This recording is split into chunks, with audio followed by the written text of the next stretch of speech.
Welcome to our channel learn आज with Pallavi. आज का हमारा टॉपिक है factors in R. Okay, so what is factor, how to define the factors.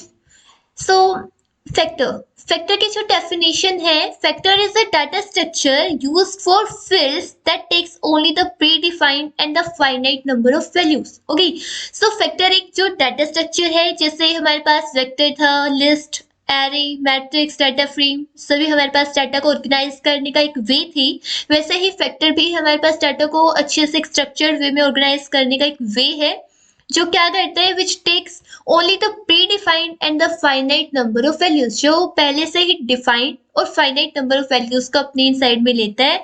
And जो हमारे पास डाटा होगा, जो वैल्यूज होंगे, वो किस टाइप की होनी चाहिए, कैटेगोरिकल होनी चाहिए, मीन्स कैटेगरीज में होनी चाहिए। फॉर एग्जाम्पल, अगर हम एग्जांपल लें, जैसे हमारे पास जेंडर होता है, उसमें सिर्फ 2 कैटेगरीज होती हैं, मेल या फिर फीमेल, कोई थर्ड नहीं होता। देन अगर हमारे पास जैसे पोजीशंस होती हैं, फर्स्ट, सेकंड, थर्ड, तो वहां पर कितने वो बनने हैं, उसके अंदर कितनी कैटेगरी बननी है, 3, फर्स्ट, सेकंड, थर्ड। इसी तरीके से जैसे कुछ और एग्जांपल्स हमने यहाँ ले रखी हैं फैक्टर को समझने के लिए।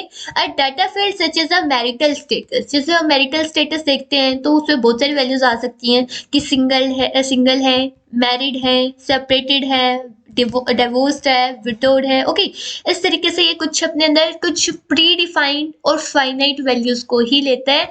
और जैसे एक जेंडर का एग्जांपल ले रखा है कि जो जेंडर होता है हमारे पास, जैसे स्टूडेंट के डाटा में या फिर एम्प्लॉयज के डाटा में, टीचर्स, फैकल्टीज वगैरह के डाटा में अगर हम लेते हैं, सो जो जेंडर है वो 2 ही वैल्यूज देता है, predefined male and female. Okay, so इसी तरीके से हमारे पास बहुत सारे एग्जांपल्स हो सकते हैं।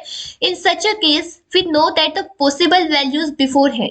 यहाँ पर जो हम फैक्टर्स को स्टडी कर रहे हैं, तो यहाँ पर हमें जो पॉसिबल वैल्यूज हैं वो पहले से ही पता है। अब हमें जैसे जेंडर की पॉसिबल वैल्यू पहले ही पता है कि मेल और फीमेल होंगी। मैरिटल स्टेटस में भी हमें पहले ही पता है, या तो मैरिड होगा या अनमैरिड होगा, डिवोर्स्ड होगा, विडोड होगा, सेपरेटेड होगा। ओके, इनमें से कुछ वैल्यूज आएंगी। अब ये तो नहीं है कि कुछ भी अलग से ही नई वैल्यू निकल के आएगी, नहीं, पहले ही बिफोर हैंड हमें ये चीजें पता होती है। And these predefined and the distinct values are known as levels. अब फैक्टर के अंदर जो ये लेवल कंसेप्ट है, वेरी इंपॉर्टेंट। फॉर एग्जांपल, यहाँ पर जो ये मेल फीमेल, ये 2 लेवल्स है, किसके, जो जेंडर हमारे पास है इसके 2 लेवल्स है, मेल और फीमेल, यानी distinct and pre defined values. जो मेल और फीमेल है ये डिस्टिंक्ट है, सेम नहीं है और पहले से ही डिफाइंड है। अब जैसे हर डाटा स्ट्रक्चर को क्रिएट करने के लिए हमारे पास पहले से ही कुछ डिफाइंड फंक्शंस होते हैं। जैसे वेक्टर को क्रिएट करने के लिए सी फंक्शन, डाटा फ्रेम को क्रिएट करने के लिए data dot frame function, matrix को क्रिएट करने के लिए मैट्रिक्स फंक्शन। वैसे ही फैक्टर को क्रिएट करने के लिए we have the factor function. So we can create a factor by using the function factor function. So यहाँ पर ये एग्जाम्पल्स की हेल्प से फैक्टर को एक्सप्लेन कर रखे हैं। Okay, so let's start. सबसे पहले हम यहाँ पर एक वेरिएबल नेम लेते हैं, वेरिएबल डिक्लेयर करते हैं f1 यानी हमारे पास फर्स्ट फैक्टर, यानी f1 is equal to with the help of factor function. अब इस फैक्टर फंक्शन के इनसाइड में हम क्या लेंगे, एक वेक्टर लेंगे, और उस वेक्टर में हमारे पास जो वैल्यूज होंगी जो कि फैक्टर के अंदर आएंगी वो होंगी। ओके, सो फॉर एग्जाम्पल हम जेंडर वाला ही ले लेते हैं, मेल। देन इस तरीके से नेक्स्ट जो स्टूडेंट है उसका जेंडर है फीमेल, उससे जो नेक्स्ट है मान लेते हैं उसका भी फीमेल आ जाता है। एंड जो इससे नेक्स्ट जो है वो बॉयज है, इसलिए मेल। देन इस तरीके से फीमेल। ओके, कोई मिस्टेक तो नहीं। ओके, देन हम यहाँ पर प्रिंट कराते हैं, डायरेक्ट F1 करेंगे तब भी प्रिंट हो जाएगा, बट प्रिंट स्टेटमेंट यूज करें तब भी प्रिंट होगा। सो यहाँ पर ये आउटपुट किस तरीके से आया है इसको ध्यान से समझिए। ये जो हमारे पास फर्स्ट लाइन है ये हमारा फैक्टर है, ये फैक्टर को प्रिंट करवा दिया जिसके अंदर वैल्यूज है male female female male female, यानी प्री डिफाइंड वैल्यूज है और फाइनाइट है। आप देखिए कि पहले से डिफाइंड थी, मेल फीमेल होता है यानी प्री डिफाइंड है, और डिस्टिंक्ट वैल्यूज हैं, बट ये रिपीट हो रही है। फैक्टर के अंदर ये रिपीट हो सकती है, बट लेवल्स तो सिर्फ क्या है, लेवल्स क्या होते हैं, डिस्टिंक्ट होते हैं, यानी सिर्फ 2 ही लेवल्स हैं और वही बार बार क्या हो रहे हैं, रिपीट हो रहे हैं। फीमेल मेल यही बार बार हो रहे हैं रिपीट। ओके, सो यहाँ पर जैसे मेल फीमेल फीमेल मेल यही रिपीट होकर एक फैक्टर को क्रिएट कर रहे हैं, बट एक्चुअली में डिस्टिंक्ट वैल्यू हमारे पास क्या कितनी है, 2 है, मेल और फीमेल। ओके, अब इसी तरीके से हम अनदर किसी एग्जाम्पल की हेल्प से इसको एक्सप्लेन करते हैं। F2 is equal two factor, और इसमें हम लेते हैं फॉर एग्जाम्पल पोजीशंस का एक वेक्टर लेते हैं, क्लास में स्टूडेंट्स की पोजीशन आई है, फॉर एग्जांपल एक बच्चे की आई है फर्स्ट, देन इसके बाद सेकंड, देन इसके बाद मान लो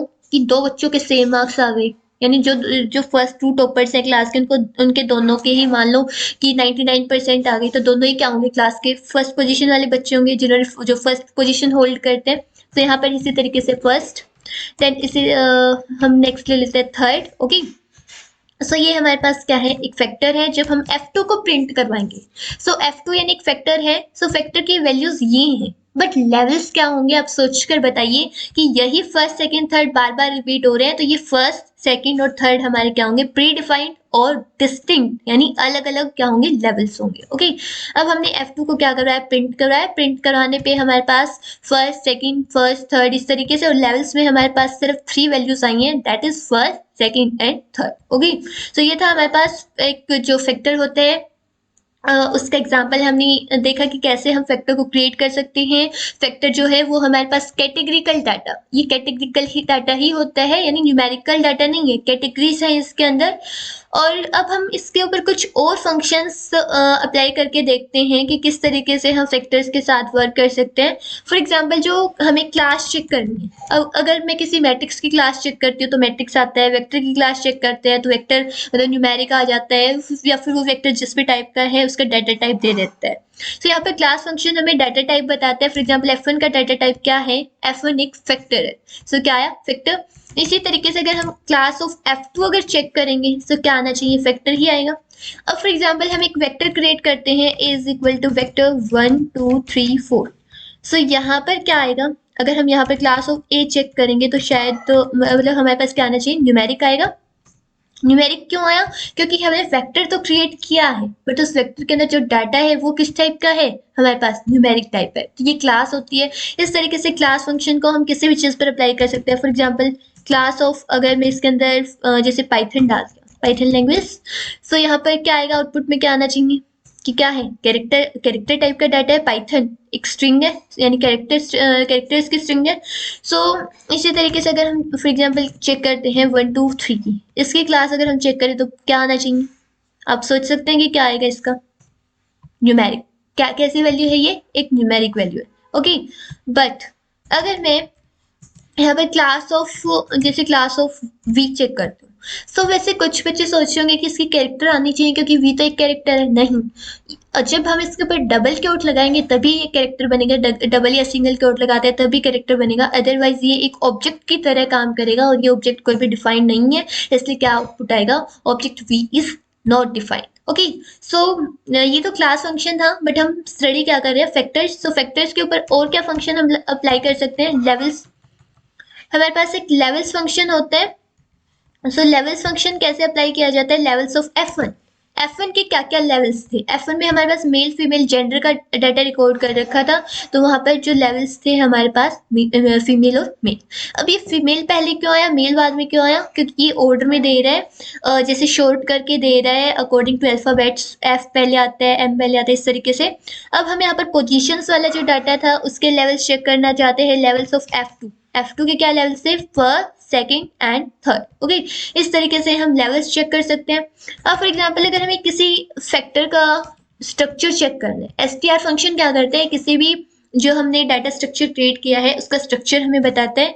सो यानी F1 हमारे पास एक फैक्टर है जिसके अंदर कितने लेवल्स हैं, 2 लेवल्स हैं, और वो लेवल्स क्या क्या है, फीमेल एंड मेल। ओके, उसके बाद इसने यहाँ पर कुछ इंटीजर वैल्यू दी है। इनका क्या मतलब है कि सेकंड का मतलब है male, then female, female then male, then female. Okay, इस तरीके से यहाँ पर इसने ये इसको मान लिया 1, इसके लिए इंटीजर वैल्यू यूज की इसने 1, इसके लिए यूज की 2। सो जहाँ पर भी मेल है वहाँ 2, फीमेल के प्लेस पर 1, तो इस तरीके से इसने एक इंटीजर्स रिटर्न किए हैं। सो ये हमारे पास एक छोटा सा कंसेप्ट है जिस फैक्टर जिससे हम कैटेगरिकल डाटा को स्टोर कर सकते हैं, डिफाइन कर सकते हैं, एंड उसके ऊपर वेरियस फंक्शंस परफॉर्म कर सकते हैं। सो यहाँ पर कुछ एग्जांपल जैसे मैरिटल स्टेटस वाला था कि सिंगल है, मैरिड है, अनमैरिड है, इस तरीके से। सो यहाँ पर सिंगल, मैरिड, मैरिड, सिंगल, तो लेवल्स कितने थे, सिर्फ 2, या तो सिंगल है या फिर मैरिड। ओके, सो ये है हमारे पास फैक्टर्स का कंसेप्ट। अगर आपको इसमें कोई भी डाउट है आप कमेंट सेक्शन में आस्क कर सकते हैं। Thanks for watching my video.